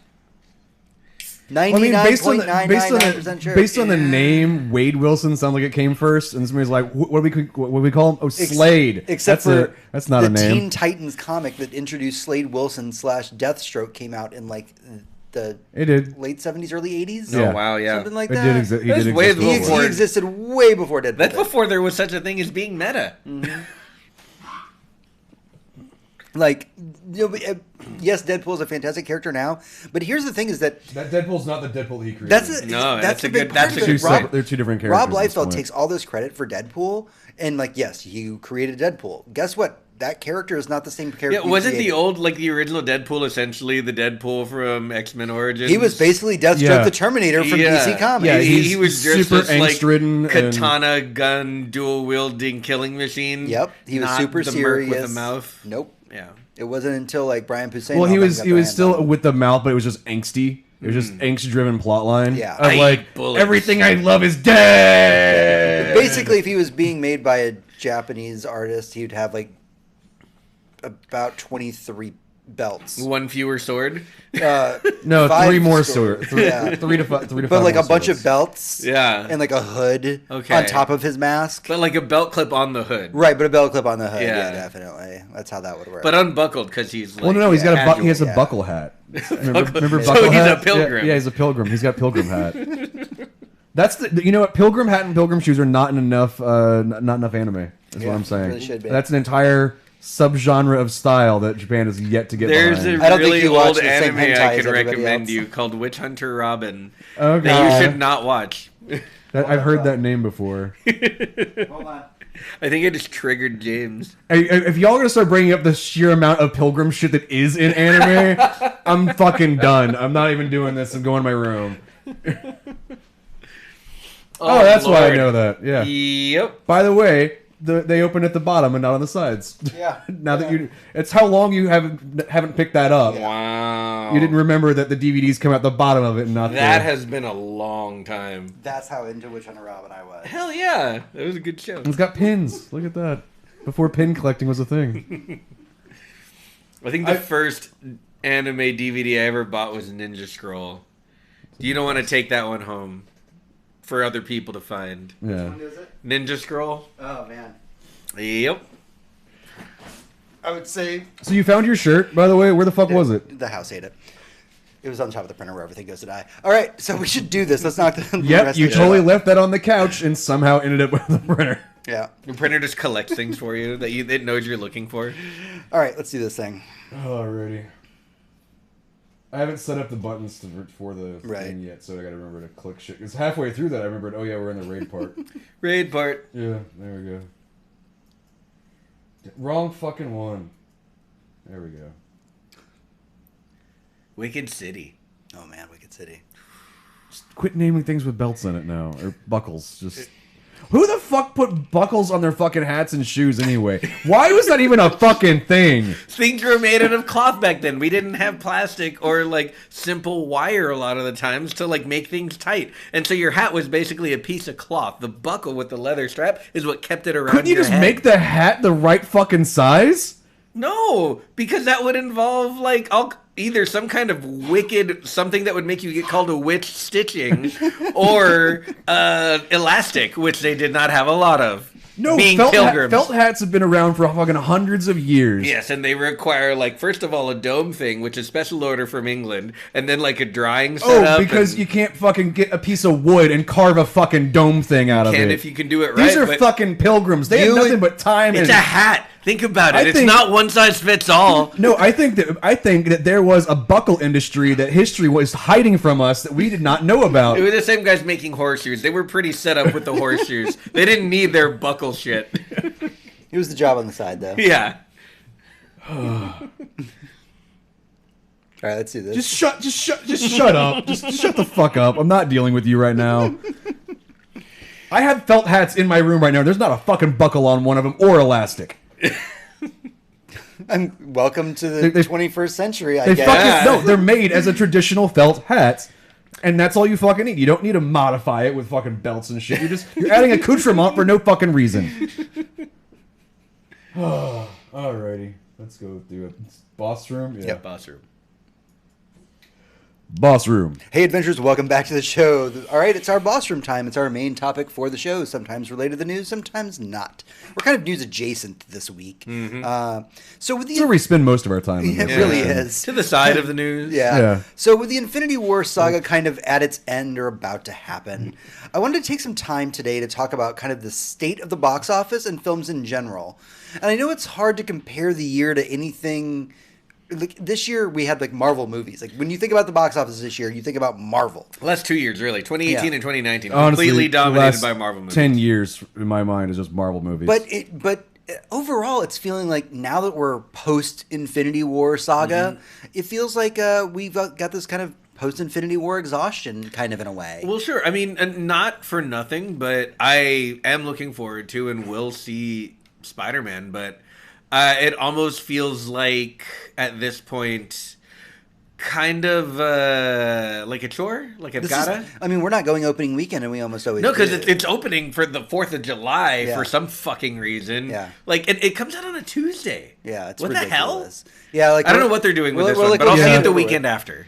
And so, yeah, I want to talk a little bit about the state of the box office because I don't think that it's just us. No. You know, those of us who go to the movies all the time. I feel like this is a general wave that's kind of hit the mass audience. When you look at the box office numbers right now, you know, this new Men in Black movie came out, and it looked, by all accounts, so much fun. It looks cool. And it came out, I think, was it 28 or 20? It's like somewhere between 25 and 28% on Rotten Tomatoes. Yeah. Like, rotten as fuck. And like nobody's going and seeing it. Yeah, and not even the star power of, you know, Tessa Thompson and Chris Hemsworth, who spent a lot of great time in Thor Ragnarok. And see, this is literally these are the two main people from Thor The two you wanna Ragnarok see doing more another people on screen movie, together. Right. And doing Men in Black. You know, a successful enough franchise. Even though it's been many years since we've had one, Right. to where they were supposed to be the reboot, the new lifeblood to bring this thing back, and no one gives a fuck. What is it about Chris Hemsworth doing big budget movies outside of Thor that dooms them from the start? I have no idea.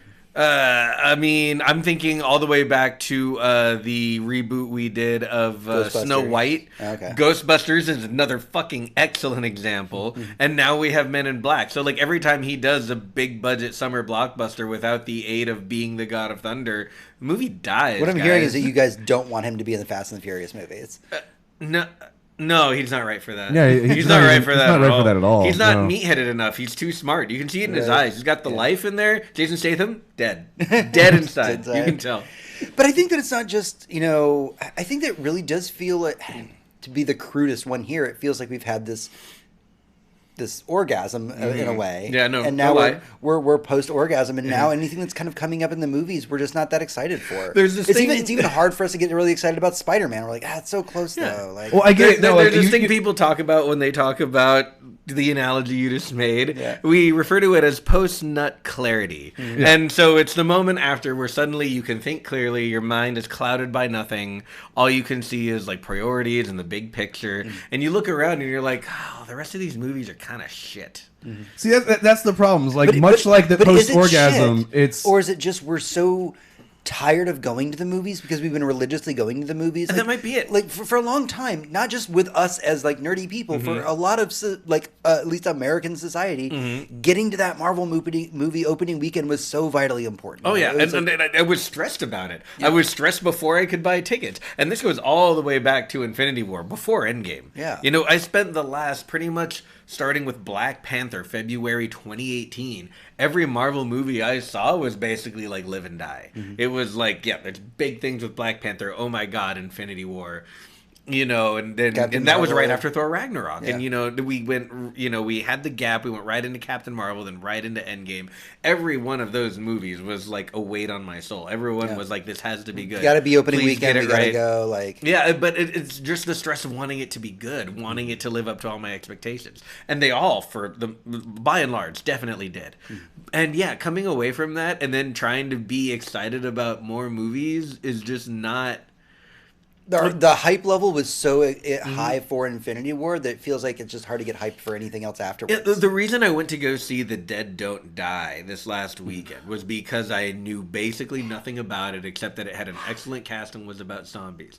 I knew it was going to be not the kind of spectacle I usually reserve for going to like the theater, something like a Godzilla or an Endgame or something like that. But it was going to be like kind of a very funny but kind of a quiet little like Sleepy Town zombie movie, and it was, and I loved it because there were no giant stakes and no one like but exploded in my it's not face. blowing down the doors in terms of being a blockbuster movie. No, it's not, and that's the thing. I specifically went because I could only get tickets to it at like one location in town. Right.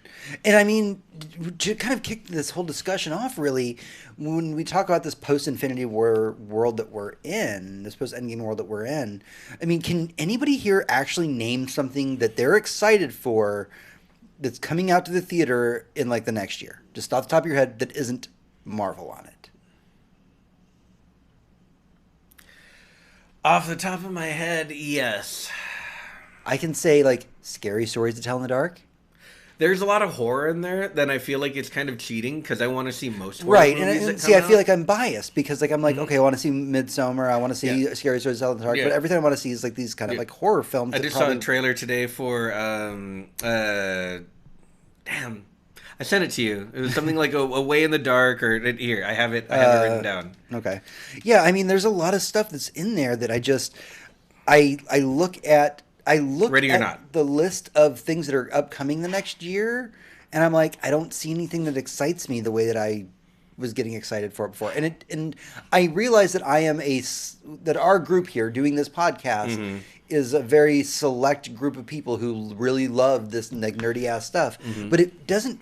The reason I wanted to talk about this topic is because I do not think this is just us. It's not. Well, I'm trying to. The last movie that I had to see. Well, okay, John Wick is an exception. John Wick had to see in theaters, hands down. Every Sure. single one of them had to see in theaters, hands down. But outside of John Wick, which is kind of a category all its own, in the Marvel movies, the last movie I can remember that I just had to see in theaters was Blade Runner 2049. Right. I mean, and that was like 2 years ago. I mean, there's nothing since that I've been like, gotta see this. Yeah. And it feels like everybody seems to be that way. We've run ourselves dry on the have to see it opening weekend, have to make sure that all of our friends go and see it. You know, our giant... We talked about this when we were talking about Endgame originally. We're like, can this be replicated ever again? Yeah. Because it's just what it created and what it spurred is maybe not something that we can replicate anymore. Yeah. Maybe it was just because it was a one shot that Marvel had that was beautiful, and everybody started at the same time, and we got to the end at the same time. You know, I honestly think the bigger note here is to see how Far From Home's going to do. But Sure. even with Far From Home aside, we find ourselves in a situation where you look at the lineup for the movies for the next year, and I don't think anybody's really talking about those the way that they talk about getting excited for Endgame. No, without a trailer for the new stuff, People have said, like, oh, I can't wait to see Toy Story 4. I mean, But, like, well, that's, sure, it's a Pixar movie. I love Pixar movies. Don't get me wrong. Right. And usually, depending, like Incredibles 2, I obviously saw in the theater. I didn't really get into any of the Toy Story movies actually, but I usually like a good Pixar movie in theater. But it's not a must-have. It's not an opening weekend. It's an if I have time. Yeah. Tony, you've been really quiet about this. You have any thoughts? Nope. You have no thoughts about what the current state of the box office is. I mean- You who is invested in film more than anything else in the world. Well, you said things you're excited for, and as Chad brought up, yeah, there's a new Star Wars movie happening this Yeah. winter. That's In a true. few months. Yeah. Yeah. We've also got I got Hobbs and Shaw. Fucking Oh, stupidly yeah. excited waiting for that. Yeah, to it comes out in come September.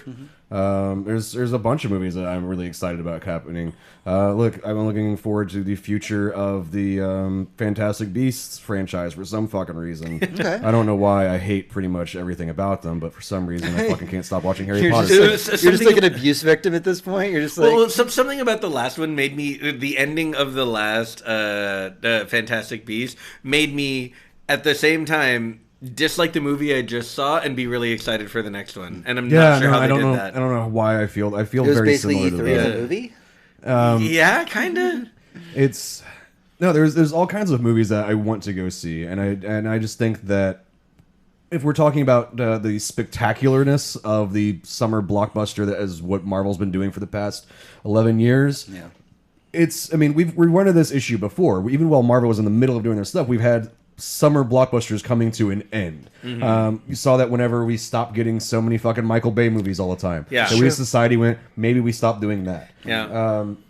You can see that we had these lulls into film going specifically about summer blockbusters because we do get worn out, and wearing out is part of it. You were talking about the post-nut clarity of the thing. For me, it's like it's also Thanksgiving dinner.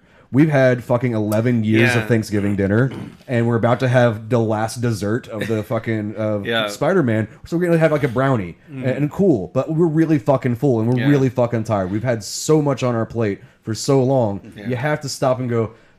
We'll have leftovers like tomorrow, but like Yeah. maybe we just stop for a little bit, okay? Yeah, there's kind of a you're right. It's totally nap time when it comes to stuff like that. I just had a thought about future of the MCU and what we're about to get in reference to. You said Michael Bay, but instantly I thought of a new Avatar coming here pretty soon. We don't even fucking need that. It's We gonna have bomb. James It's gonna Cameron. bomb so fucking bad. I really don't think so. I really feel it is. It's been You probably would have said Avatar 1 was going to bomb, and it was Honestly, like still no, better dude, selling than Endgame. I don't understand that because that movie's not good. It's opinions vary. There's not like there's basically nothing good about Avatar. I'd seen it already. Okay, I've seen fucking bad fucking Uncanny Valley CGI, and I've seen Pocahontas. I don't fucking need this It wasn't movie. Pocahontas. It was Dances with Wolves. It was Dances with Wolves, Pocahontas, and Ferngully: The Last Rainforest. It was all three of them in one bad fucking plot. A white guy comes in and saves the fucking day. Like, it's been told it's not very good, and the CGI wasn't that fucking great. I'm sorry.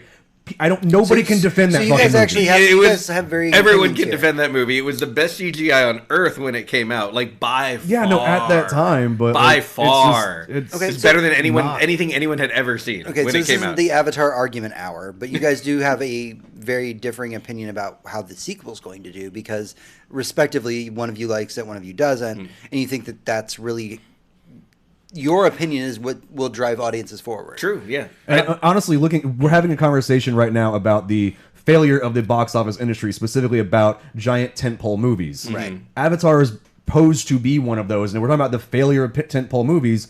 Look at what one Well, of them they've is not all supposed failed to be. Right. Well, they've not all failed. They is haven't the failed point. all yet, but have we're talking about the next couple of years. Right, and I mean, we obviously still have Marvel movies. I'm counting on them to do well until one Like, does. fuck, we've got the Joker movie coming out, and I can't fucking wait for that shit. I can't either, but I think that's gonna make good indie money. I don't think that's gonna make. It's like, not meant to be hero a money. Batman movie. No, of course, yeah. It just I really hope that movie finds its audience. I'm scared that Based it on won't. that one trailer, I really think it's going to do very well for itself. I hope so. But whenever James Cameron's at the fuck up about Avatar, I just can't. That's fine. I can't fucking care.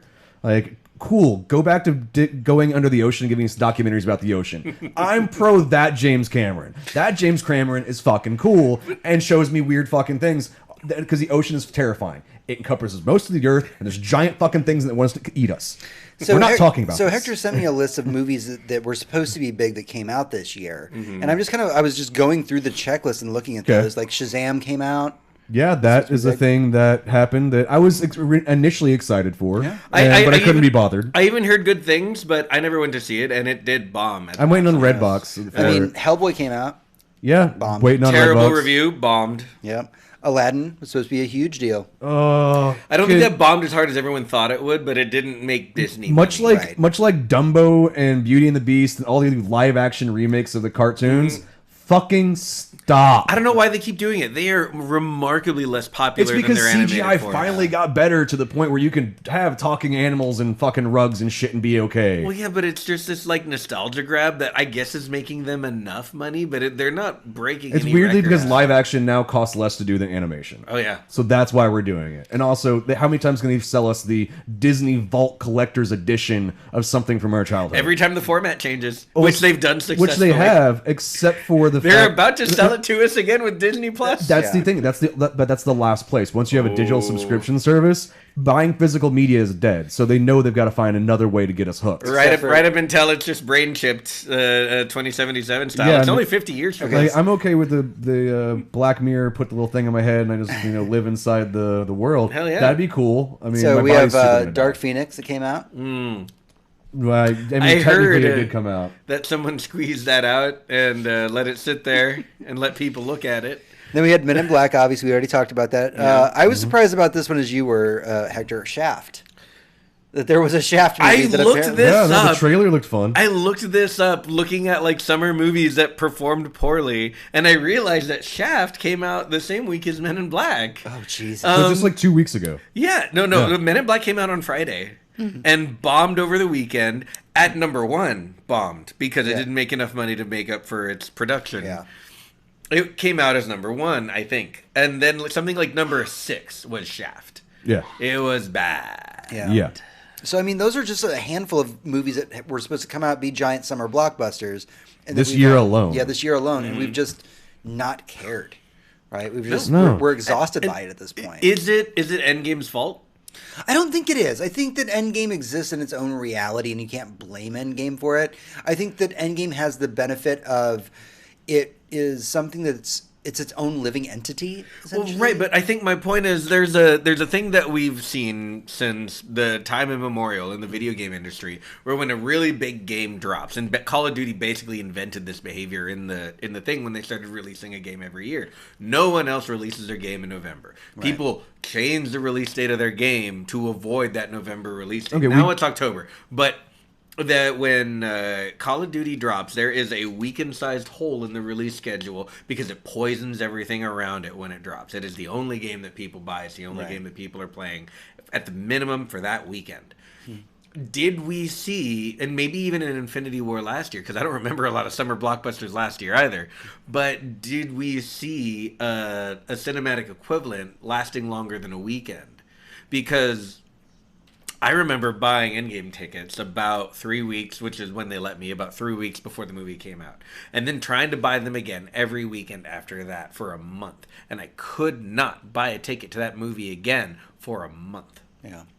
So did Endgame poison the box office around it, is my question. All right, so it did do that, and that's been the issue for Marvel movies going back quite a few years now. If a Marvel movie is coming out, do not put anything up against it unless it's your weird, fun indie. The people who are not going to go see this are going to do something else. But we're specifically, it's not Marvel's poisoning of those weeks But or they're not that doing it on month. purpose, obviously. No, they're not doing it on purpose. I mean, they're happy that they're doing it because it's more money Yeah. for them. But the industry itself, the film industry, has had an issue with summer blockbusters for a long time now. The film industry itself is dying. It's people. They keep making these big, grandiose idea films that cost a lot of money, and they're expecting to make all that money back because when you do, you make a lot of money back. And they keep throwing ideas at the wall and hoping one of them sticks. I mean, look, a Shaft movie should not be fucking coming out ever. And they tried that. I'm sorry. This isn't the first one they've done. They did it again in 2000. Yeah, no, this isn't the first one within my lifetime. A show that I wasn't alive for has been tried to be brought back as films twice in recent history. Why the fuck are they doing that? It's trying to find something that sticks within a failing economy. The film economy has failed. Right. And it's people are been voting for the wallet for a long time. They've been going, no, I'd rather watch it on Netflix. I'd rather sit at home. I don't like the movie going experience. This has been a huge issue why the film industry or the theater experience has been failing because people aren't having fun. At the moment somebody talks, kick them the fuck out, in my opinion. Yeah, no, and I've said this on the show over and over again. We are fortunate to live in a town with an Alamo Drafthouse. Most people's movie-going experience every time they go to the movies is screaming kids and sticky floors. Yeah, no, I have to think about the town that I grew up in, where we had 2 movie theaters. We got our movies. This is when movies they didn't print as many, so they went on a cycle. I got movies months after they aired in major cities, and that's whenever we finally got to go see them in a very old movie theater that was sticky and gross and bad and had been around for like 100 fucking years. You can only clean something so many times before it's just constantly wet, and that's the place I have to think about the people who are going to those environments. Whenever they see these summer movies coming out, they're like, cool, I'm going to only watch a couple movies this summer, and they're going to be Marvel, and that's it, because it's telling a big story that I like. I don't want to go see this other shit. It's also the one that I can go and talk to my friends about, because everybody's going and watching it. It becomes a social act at that point. And when that's your only theater, wouldn't you probably much rather, considering the ever-lowering price of large flat-screen TVs, and the more and more... Dude, there's a 65-inch fucking 4K TV for like $300. And the proliferation of broadband, now everyone's got all kinds of access to good streaming services, HBO Now, Netflix, and everything else, to Disney Plus very soon. Wouldn't a lot of these people much rather watch this movie in their living room? So maybe we need to just eventually stop deciding whether or not a movie is successful strictly based on it's true, and that is absolutely correct. Lifetime sales is a big thing as well. And I mean, if you've listened to our podcast long enough, you know that we did talk very briefly. There was a period of time where they were trying to launch a service that was basically you paid an exorbitant amount for this service. I think the box was like $250. Yeah, the box that allows you to stream movies instantly from the theater. Yeah, it was like in theaters, but also in your home. Yeah. It was some different directors and producers got together to make a box service thing, and it was like a streaming box with like some of the movies currently in theaters. Yeah, and you could watch them at home, but you had to pay like $30 to watch it. It failed like gloriously. Yeah, the pricing model was stupid. Yeah, no, it was a really cool concept that just did not work because they're on this old idea of you have to have all these sales, and you have to have, because if you're thinking like, oh, it's in your house, you could have 20 people in your house, it counts as a theater, the movie has to cost this much now. Well, and we saw a really good example of this when we watched the Devolver Digital show this year. It was all about the efficacy of the direct versus the on-stage like presence. When you make viewing your thing an event rather than anytime you want, whenever you're sitting on your ass, after work, it becomes less important. It really does. Right. I mean, like you said earlier when I talked about Jessica Jones, this announced to zero fanfare. And this is a Marvel production. Christian Ritter directed a couple of the episodes. Like this the whole thing is kind of a big deal. And it's a good show, but regardless... Honestly, season 3 of Jessica Jones has been probably the best fucking season of Jessica Jones, and no one gives a fuck. Because nobody knows. I mean, Netflix barely even advertised it to me. It tried to get me to watch Always Be My Maybe again instead of showing me the show that I've watched, both seasons of. Yeah, I've watched the first season twice. Whenever they came, like the day they came out, it's like you were already watching them. You think they would do the same thing in their algorithm. Be like, hey, you're going to watch this. Right, and so, I don't know, there's a lot of importance to going to the theater and seeing a movie, a ritual that I myself cherish very much. because it is doing that, because it's an excuse to hang out with friends, and because we live in a town with an Alamo Drafthouse, an excuse to get drunk in the theater, maybe smoke a little bit, maybe talk about movies in the lounge afterwards. I mean, it's a good way to spend an afternoon. Right. And yeah, we could do all of the same things at my house in my living room, but there's something a little bit less about that. There just always when will you're be. seeing But some we also 8K live in projection a on place. a fucking it's a different experience. Live in a time in our lives where, and I hate to, we are not a political podcast, but going to the movie and doing those things are the things that people with very steady, good incomes can do. True. So when most families around the United States only get to have a couple movies a year because they can't budget for that, what do they go see? They go and see the Marvel movies because that's You go see that, and you go see whatever Pixar made, Yeah. and then sometimes you get dragged to go see fucking live action Dumbo. right. Yeah. Right. There's Tim Burton, what the fuck is wrong with you on that one? By the way, if I had a small child and they asked me to go see Dumbo, I'd be like, no. we're not even gonna watch the original. Yeah, no, we will absolutely not watch the. I will not traumatize my child with the original Dumbo, and I certainly won't make them watch an Uncanny Valley and elephant fly around a room for the entertainment of a bunch of people. But yeah, to speak to that point, I feel like that's the elephant in the room that we're not talking about is the fact that people do not have the incomes to go and see tons of movies per year, and so we have to be selective, and so we can't always go and see every Fast and the Furious movie. We can't go and see every. In my 20s, I was going to at least 2 concerts a week. Yeah. I mean, their shitty punk rock bands was like $5 to $10 Yeah. a show, but I was also going to see at least one movie every single week. Yeah. For like 3 or 4 years. And that was The economy your was also in a priorities better in your place 20s. then too. Yeah. Yeah. So, I mean, it's kind of part and parcel with it. So I think we have a lot of differing ideas of why things are kind of rough in the world of movies. We're not saying that movies are going away anytime soon, but we are saying, like, do expect things like, when a Men in Black comes out like this, that it won't be received with as much fanfare as, say, a Marvel movie, because right now, if we can only make a couple movies a year, we have the commitment that we're already in. Yeah, and I feel like the original Men in Black movie was actually really, really good. Yeah. So I'm really sad that this one didn't live up to that. I was really hopeful for it as well. So let's go ahead and wrap this whole thing up. What are our kind of our final thoughts about the box office in general and the current state of movies? Just throw something out there. Oh, well, I feel like there's we want to assign blame. We want to decide, is it the movie's fault for all sucking? Well, yes and no. Some of them really do suck. Some of them were probably fine. You know what? I bet you Hellboy is probably fine. I bet you Shazam is probably fine. I probably would have even enjoyed seeing them in theaters. Maybe I even have a friend who said, you know what, Men in Black was fun. I saw it in theater. It was no big deal. It's not the best movie I've ever seen, but it was fine. And so it's not entirely that these movies are bad and not worth our time. And probably a good deal of it is fatigue. But maybe it's not a bad thing, and maybe we just need to, maybe the industry and the way we think about movies, like I said earlier, and like box office sales being the key factor of when we decide a movie is successful within 2 days of it even being shown to the public. Mm-hmm. Maybe we need to think about what happens when it gets on streaming. We'll see if it's popular. Right. Tony, what about you? It's I do agree with Hector's thoughts there.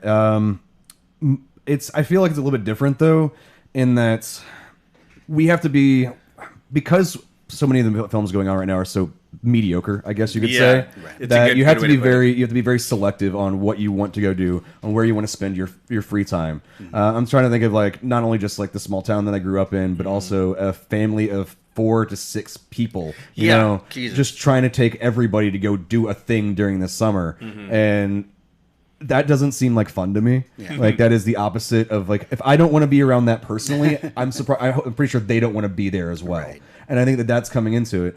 Part of it is also, let's look at the print industry. Mm-hmm. Let's look at books, magazines, newspapers, massively dying off because we as a society have changed the way we consume media. Yep. Egon once did tell us that print was dead way beforehand. Yeah. In my childhood, I knew that I didn't understand at the time, but print has been dead for many years. And it is because of the internet that print is dying off, but it's also because of the internet that traditional film going is dying off. Right. We can just watch it at home. Yeah. Things that are mediocre, things that are Shazam or Hellboy or things that are kind of meh, I kind of want to see that in theaters, but I'll super just wait till that comes on whatever streaming service or at Redbox or wherever, because I can sit at home and I can have my 4 screaming children that are going to be annoying in a movie theater be annoying to just me. Right. Yeah. Like, you have to think about that. Like, some people, maybe they are being considerate by not going to the movie theater and ruining somebody's perfectly good time. All of the movies that I've seen this summer with a group of friends has been a key decision on whether, and us deciding rather arbitrarily whether or not the movie is big enough. Yeah. Pokemon made the cut, Brightburn did not. And there have been a couple examples of like that along the same path. It's like, is this movie enough of a spectacle and also good enough to go see in theater? Ant-Man and the Wasp almost didn't make the cut. We kind of like slid that one under the rug. Yeah, no, that one when to go see it. For a Marvel movie, didn't really do as well as everybody else. I think my kind of final thoughts about the whole box office thing is that I don't think that the concept of going to a movie theater and watching a movie in a theater is going to go away anytime soon. I think that we have a very poor, or maybe not us, but Hollywood has a very poor expectation about what makes a successful movie, because right now Endgame is what's considered a successful movie. You got to make those Endgame numbers. And you can't do that. You can't. You can't keep comparing this thing that can't be compared to. Right. Like, like something like, rewind in time, something like A Lost in Translation is very successful as a movie. Didn't need to make hundreds of millions of dollars. It's a fucking beautiful, amazing movie that came out. And you know what? I still watch it obsessively to this day. And you know what? I like that you brought that up, because when I mentioned Avatar, I talked about how it's still the only movie that's somehow still beating Endgame as far as like lifetime numbers, and it's because it's been out like 50 more years than Endgame. But that being said, when it came out and when it made all that fucking Hector money, doesn't understand time. it was it was a singular entity, and no one launched their summer blockbusters afterwards going, "Got to make that Avatar money." Everyone knew that it was a thing, but imagine if there had been another Avatar the year after, and then two more the year after that. I mean, if they kept making that money, then everyone would be like, hey, there's that Avatar money out there. We need to make it. And that's kind of what we have with Endgame. And now that Endgame has reached those ridiculous fucking numbers, I mean, yeah, movies can't perform that way. They just can't. Not every time. I think that Marvel actually understands that, and that's why we haven't gone through and explained what the next phase is or what films are coming out, because they're not going to be received with that same level of a culmination of a storyline. They're in an origin again. They have to realize that they're not going to make as much money, that they don't have to spend as much, that they're not going to be these giant entities that had they become. They've got to go back and tell smaller personal stories to get everybody's back wrapped in, so we can spend 10 years building up to that fucking orgasm of film. Marvel and me even and James in Marvel had in general, yeah, me and James had this conversation. Marvel would love to not be under that kind of pressure for the next phase. That's why there's a 10-month break between Far From Home and the next Marvel movie. Yeah, that's true. We gotta take the breather. So yeah, that's a breadth of opinions that we've had here, but that is really what the show boils down to. The box office isn't going anywhere anytime soon, but it's definitely going to need to reshape what it is, and maybe what it's going to become is something that's going to be a little bit more intimate and not as bombastic, and I'm okay with that. Yeah, agreed. All right, well, that's everything that we have for the show this week. This is our big episode about the summer blockbusters and what's going on at the box office. Until next time, Tony, where can they find us? Facebook.com/TheSurlyNerd. Like, share with your friends. Twitter's @TheSurlyNerd. Info at TheSurlyNerd.com is our email address.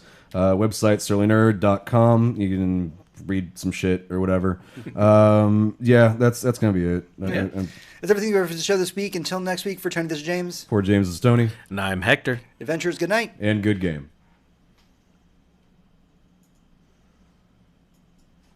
So for those of you new to the show, we are live streaming our podcast. If you are talking about something relevant to what's going on in the conversation, we will definitely address it, and we will have a discourse with you while we are talking about it. And if you don't, then I don't give a fuck what you say. Like, we're not going to just randomly dance during our podcast. But there's other people for that. You can go monkey dance with them. This is the thing. And this is also the thing, and that's why these are on the table. Because sometimes I have something to say, and I go, "Look, here's the thing. That's what this is for." I hope you're entertained. All right, thank you, everybody. Yeah, have a good night.